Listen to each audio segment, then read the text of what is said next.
Hello and welcome to another episode of Most Def, which is a shortened version of Most Simba's definition.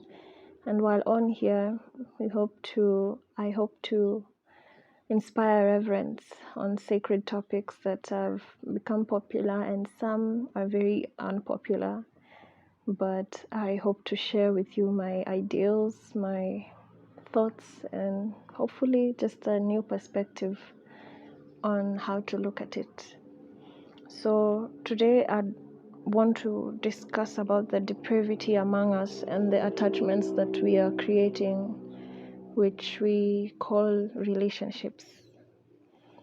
So if you listen to my other episode on minimizing trauma, I shared with you how trauma has affected me as an adult and in terms of keeping relationships and even getting into relationships. So it's much I'm going to mirror off that episode, so probably you should listen to it if you want to understand where I'm coming from. But what my assessment is based on my own experiences is that there's a lot of depravity in the world. We are coming into relationships and forming trauma bonds with other partners who've experienced or endured the same kind of trauma that we're struggling with.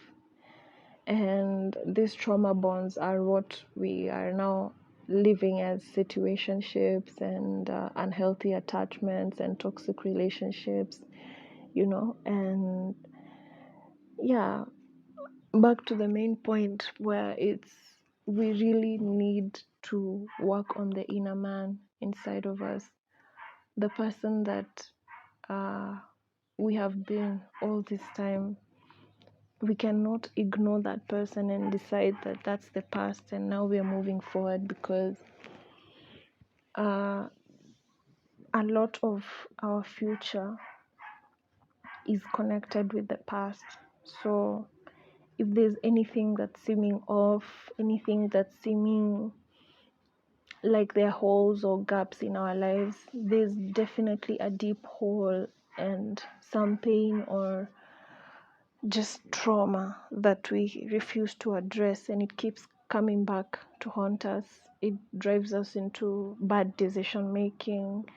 It drives us into addictions of various kinds. It drives us into unhealthy habits, unhealthy relationships, and unhealthy coping mechanisms generally. So until these issues are handled inside of ourselves, I believe we have no business in a relationship unless that it be a case where it's two humans who are aware of their shortcomings and are able to be open and vulnerable to each other, and they're able to sympathize and empathize with the other and really step in and play the role of, an assistant, if you will, in healing and handling the trauma that we are struggling with. So it's really unfortunate now how the times have changed, and it's evident in the relationships that we are having, and even in social media, how we're choosing to interact with each other, relate with each other. It's just appalling to watch. It's so disappointing that this is the result of many years of, experiences that have not been shared, that have been shelved and, shoved under the rug.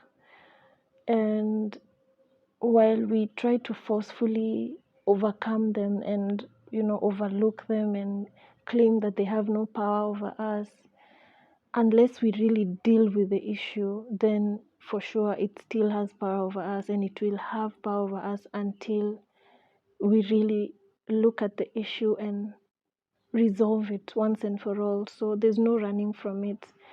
And it doesn't matter if you're in a different continent or anything. All these things are spiritual. So how we mix sexually with others and the interactions that we have really affects our soul and our spirit, and we never really want to talk about it because it's fun and flirty all the time. And unless there's a disease involved, people really never sit down to analyze the gravity of the choices that they make in terms of sexual partners and relationships that you get yourself into. Because sometimes we think that, it was just meant to happen like that. And while, yes, everything happens for a reason, some things really don't have to happen, and they wouldn't happen if we were conscious about ourselves and our decisions at the time of making those decisions. Because I believe for me, a lot of the bad decisions that I've made in the past have been when I was unaware of who I was, unappreciative of everything I'd endured and how far I'd come, what I've been exposed to, what I've experienced. I didn't really take account all that. I would just make decisions based on what I wanted at the time, what I thought would be the right thing at the time, instead of on the long term, assessing it on the long term basis. Like, if I make this decision today, how will I feel about it 5 years from now? What does it mean for me to take up this commitment? I really never sat down to appreciate all the aspects of what I was getting myself into at any given time, and they ended up blowing up in my face because as I realized, I was just operating off trauma response. I was just responding from trauma, and I have been responding from trauma for a long time in my life, for a lot of things in my life. And there just comes a time in life when you have to catch yourself, and you really need to assess who you are in the world. You can't just go around with the knowledge that your teachers gave you, your parents gave you, and just decide that that's enough. You have to come to a point where you are your own resource. Your information comes from within you. Like your knowledge, your intelligence, everything comes from within you. Your ideas on how to heal yourself, your ideas on how to move forward, on what to focus on, should always come from inside of yourself. So if you find that you're living life for other people, or based on other people's opinion, or suggestions, I feel that that's when you really go wrong. And I believe a lot of us are living like that because we want to be accepted, we want to be appreciated by, or we're looking for external validation. We really don't consider our own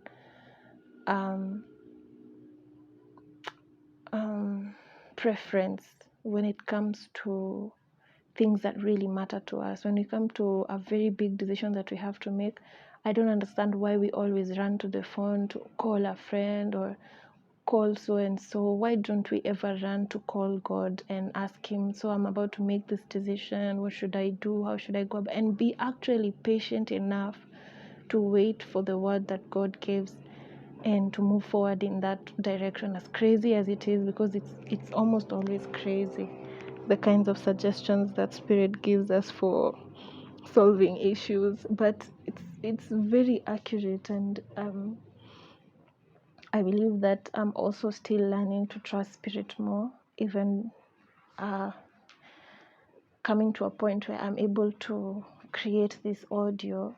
It's just in trusting Spirit and trusting that this is the thing that is meant for me to do, that every pain and every heartache I've had to go through, every jarring truth that I've had to face, was so that I could be able to have experience enough to speak on a subject that has affected many, continues to affect many, and will continue to affect many, because we're just too many of us in the world. We can't all heal at the same time, and we have very different ways of handling our issues. So this is just one of them, just airing it out, if just for the sake that another human hears it and decides that, oh, this lady is able to speak her truth like this, I think I can speak my truth as well. And that's why I chose to do it like anonymously on audio, because I'm not looking to be famous. I'm just looking to spread my truth, to turn my mess into a message that would probably help someone else, get through whatever they need to get through, because it's definitely not always 100% the same situation, but maybe the feelings involved are relatable, the experiences are relatable. So if you can just get another person to move past a block that they're facing, where they feel like this is never going to change, or this is impossible, this is the end of me, if they can get to hear your audio, and just by the sound of your voice and the conviction in your spirit that everything is workable and everything has a beginning and an end, that they can face another day, they can overcome another challenge, and they keep getting stronger. And maybe when they're strong enough, they can tell us about what they went through, how they endured it. And that's just the point of making all these audios.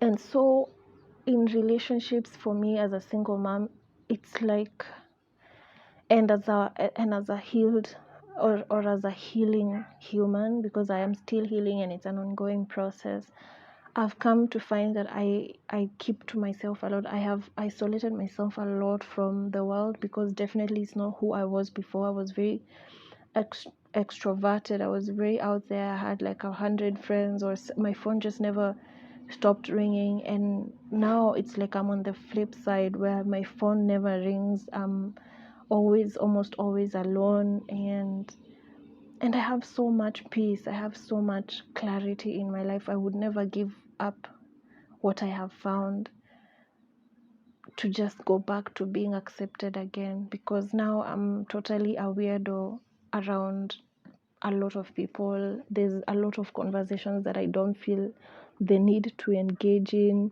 It's very hard for me to classify someone as a friend, because it's very rare that I come across people who share my views and share my experiences and are able to be there for me. So it's not anything that I'm holding against anybody. I'm just saying, for you to have friends, you need people who at least want to understand where you are, want to understand what exactly you're talking about without judgment. And an extra step would be, are able to support your complexities. So if that's not a part of the equation of the relationship that we're going to have, then I really don't feel the need to progress with any kind of relationship, because I'm aware of what I need, and what I want, and what I bring to the table. And if it's ever any less than what I'm giving, then there's no need to involve myself in that. I'd rather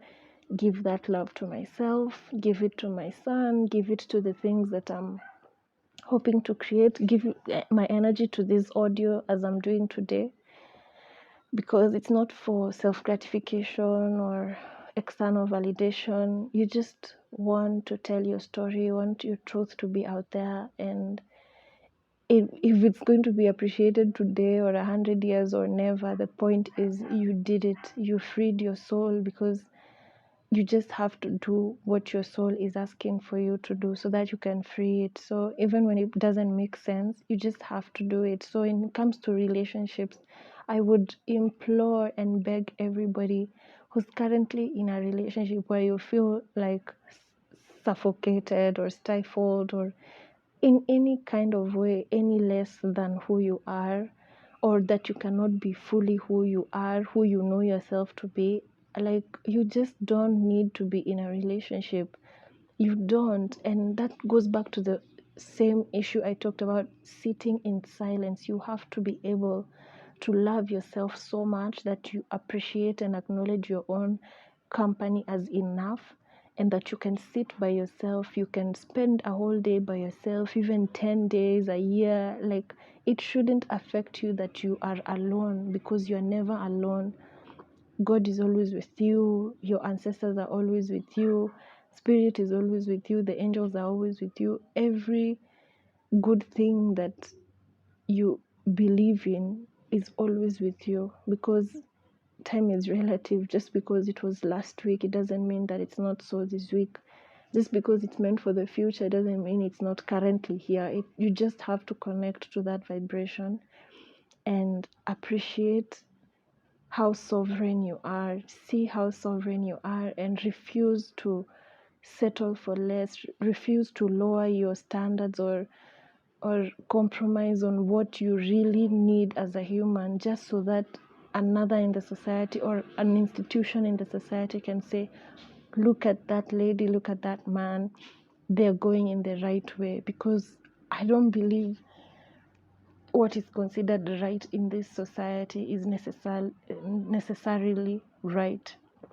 I don't believe what people consider to be true in this society is necessarily true.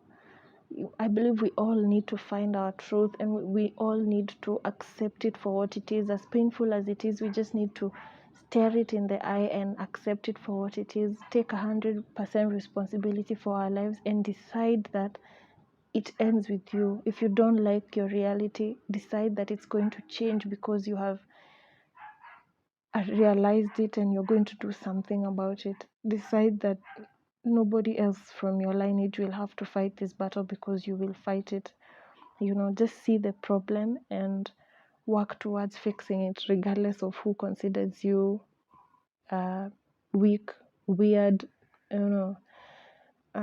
lacking in one way or the other, because God is all powerful. So you don't need to fear another man just because it's your boss, it's whoever, your mom, whoever it is that you consider a significant authority to change your course of life. As long as it's coming from within you, from spirit, that you're sure that this is not just something that you're imagining, and your soul will know, your spirit will know. When it is true, you will know. So just follow your truth and ignore the naysayers, because at the end of the day, it's all about your life. Don't rush into relationships just because that's what everybody else is doing.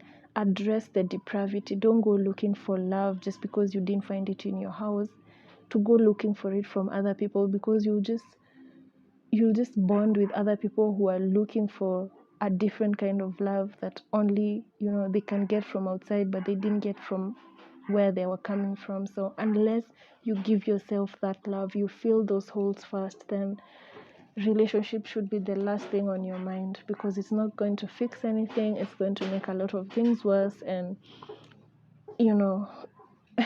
when you throw in kids into the equation, it's a whole different kind of messed up that you're trying to raise. So we should just be very, very careful about addressing where we are coming from first before trying to create a new reality, because we end up creating the same issues, only on a different timeline. Because if it's unsolved, it's unsolved. The equation does not disappear. It's still there, unsolved, and it will continue on with you and on with your kids and on with their kids, until one of you decides to realize that there's a problem here and actually decide to do something about it to stop it. So that's just enough about the depravity and the attachments in today's relationships. And I'm just going to promote self-love. I promote that you love yourself first, that you know who you are first, exactly, before you allow someone else to come in and change anything in your life. Before you attempt to make any changes with another human, like, first make sure that you are well and whole 100%, and then meet another individual who's well and whole and create something magical. Alternatively, agree that you're both broken, accept where you're broken, talk about where you're broken, be vulnerable about everything, and purposely commit to help each other grow out of the trauma, because there's really no other way. Either have to do it alone or do it with someone who understands that you're going through that, because then it's just delusion and illusions and unhealthy attachments, which are all toxic. So I'm wishing you the best in love and life, and a lot of love and light to you all. Thank you for listening, and catch you on the next episode. Bye.